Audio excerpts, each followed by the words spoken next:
All right, hey, I'm here. You're welcome.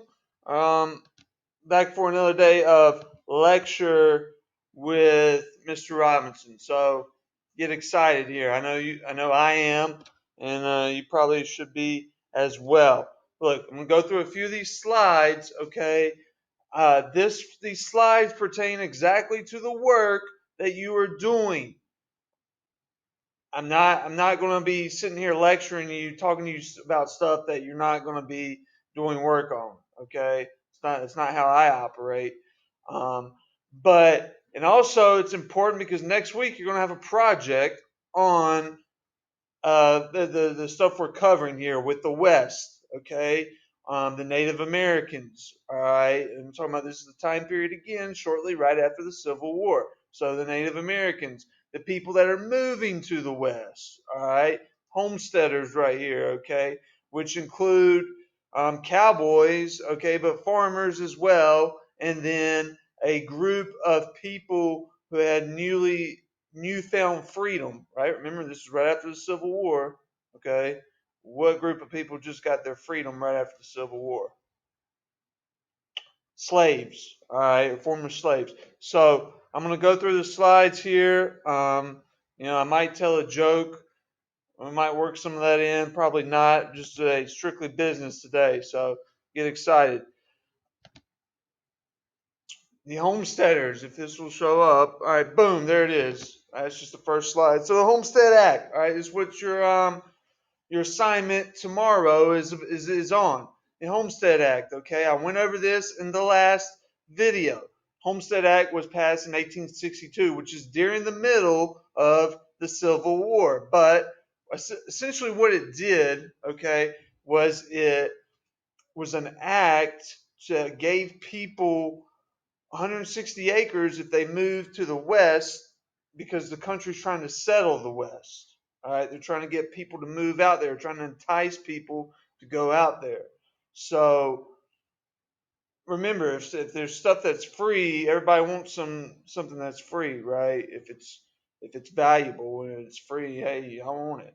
Um, so that's why people went out there. So we're particularly Oklahoma's a place. Okay, Kansas, Nebraska. People are moving out there to get this free land. All right, and also, even though it was passed in 1862, in 1865 we have the end of the Civil War. So these former slaves, right, who had just gotten their freedom, said, "Wait a second, I can go out here and get some free land, start my own um, farming business, and try to do that." Here's just a postage stamp of it. All right, Homestead Act. People, it's particularly a farming act because to farm, what do you need? You need land. So, hey, we get all this land. Now we can try to farm it and start our own life. There's an example of a family that was moving out there. All right, they're a horse and buggy. Okay, got all their possessions here in the buggy with horses. So they don't travel exactly like I travel. All right, I got a 2017 Chrysler 300 out there that I drive. Um, but this was the way they did it back during the day. Okay, so with farming, all right, we're going to see here. This is what some of you will have a project about. You can choose next week. I'll get to that later. But with farming, there's development in technology. All right, the steel plow. Okay, um, reapers, harvesters. Now, the steel plow is essentially somewhat similar to like a modern day tractor. All right, the guy who invented the steel plow, his name was John Deere. Okay, so what do you think?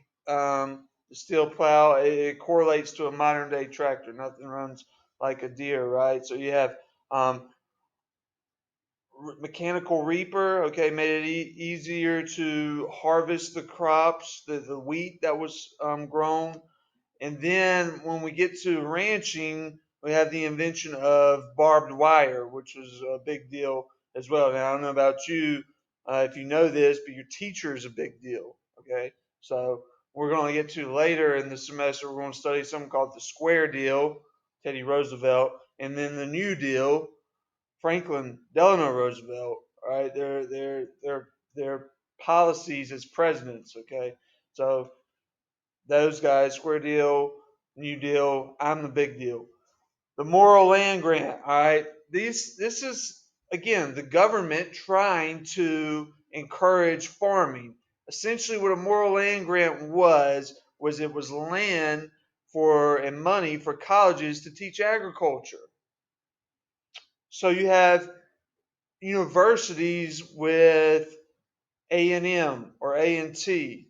Okay, so what is a agriculture university in North Carolina? Well, North Carolina A&T, Agriculture and Technology University. All right, North Carolina State also got this as well, but that's where the A&T comes from, or A&M, Florida A&M, Texas A&M.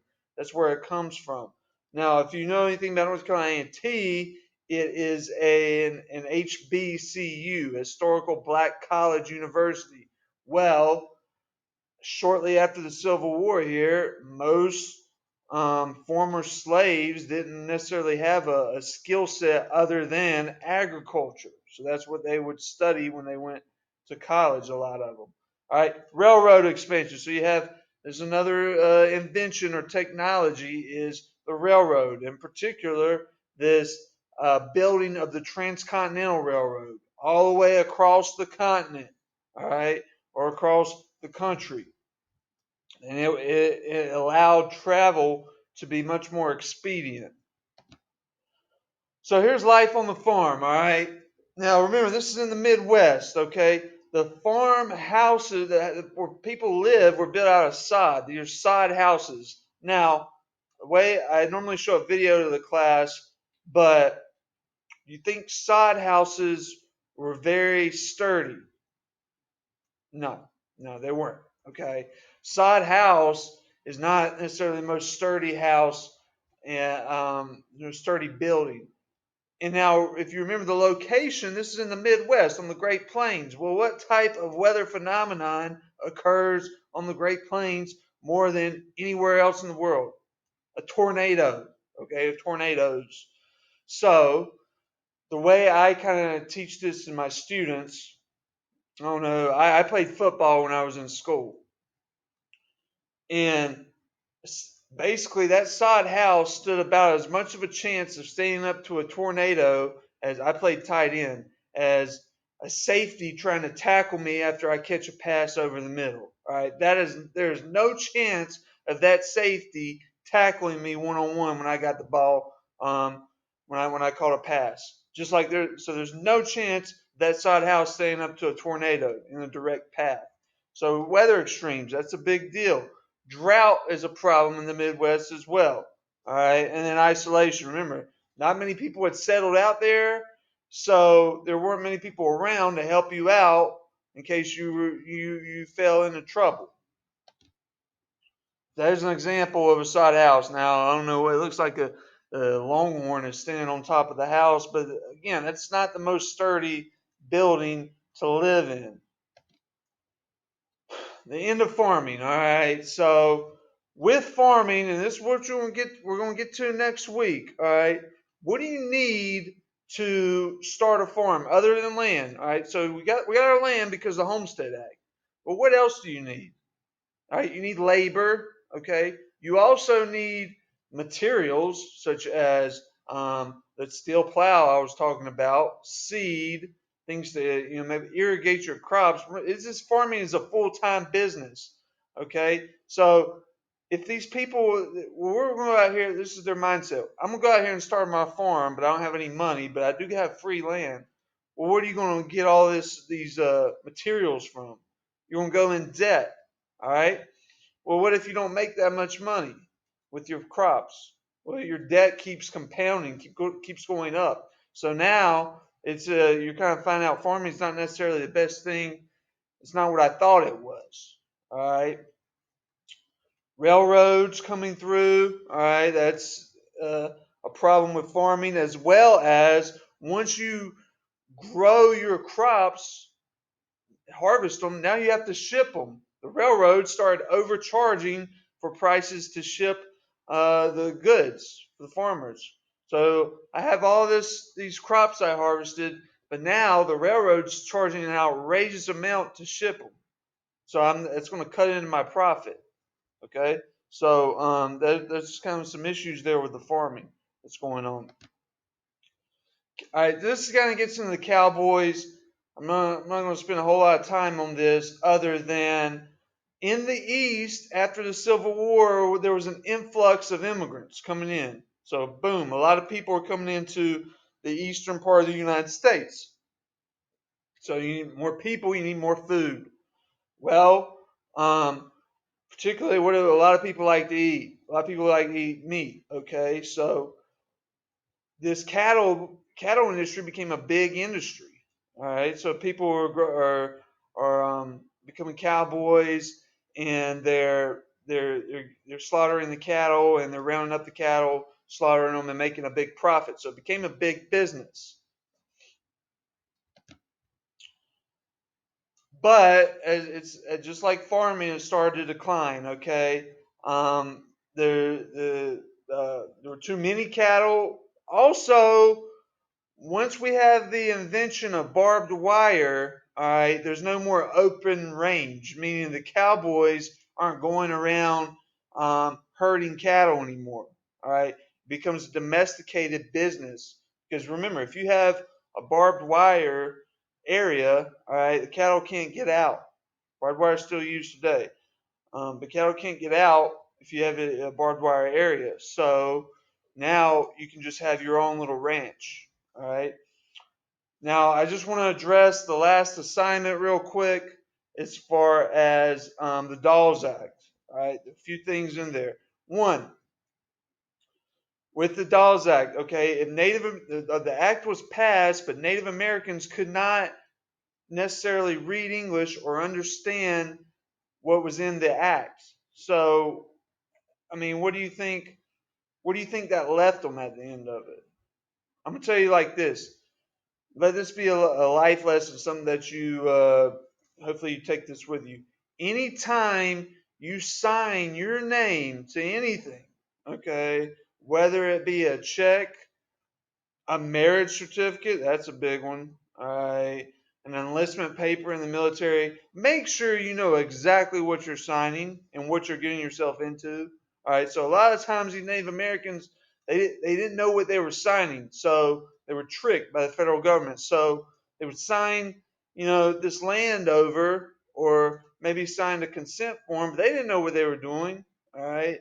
And then boom, and the federal government has done tricked them. So it still happens today. Anytime you sign something, make sure you know exactly what you're signing. Then the other questions that go along with that I saw a lot of y'all kind of struggled with. Essentially, what the Dolls Act was trying to do was transform Native Americans' views, or transform their culture into a more Americanized culture. Okay, to make their view of land ownership as more of a private ownership versus a communal ownership. All right, that's what was going on with that Dolls Act. All right, trying to change their lifestyle, trying to change their ways. So some of you have emailed me about some of these assignments. Good. That's what I like to see.